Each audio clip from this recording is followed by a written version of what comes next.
সকালবেলা ঠান্ডা হাওয়া, হাতে ধোঁয়া ওঠা এক কাপ চা, আর পাশে এক থালা আলুর কচুরি। এই কিনা বাঙালির সুখের সংজ্ঞা।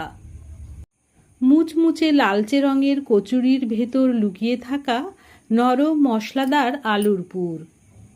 এক কামড়ে যেন মায়ের হাতের আদর মেখে যায় মন জুড়ে।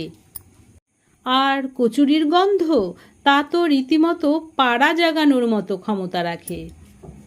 কে যেন আলুর কচুরি ভাজছে, এই প্রশ্নে পেটের ভেতর থেকেও যেন আওয়াজ উঠে যায়।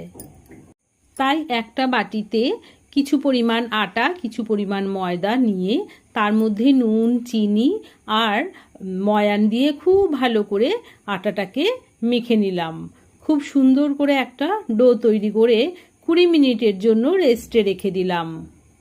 এরপর আলু সেদ্ধ করে খুব ভালো করে ম্যাশ করে নিয়ে গরম কড়াইয়ে তেল দিয়ে গরম তেলে জিরে, শুকনো লঙ্কা ফোড়ন দিলাম।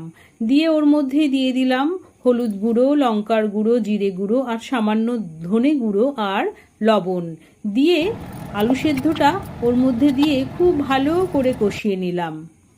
এরপর রেস্টে রাখা ডোটা টুকরো টুকরো করে লেচি কেটে নিলাম। তার মধ্যে আলুর পুর দিয়ে খুব সুন্দর করে মুড়ে নিলাম আর সামান্য তেল দিয়ে দিয়ে খুব সাবধানে বেলে নিলাম।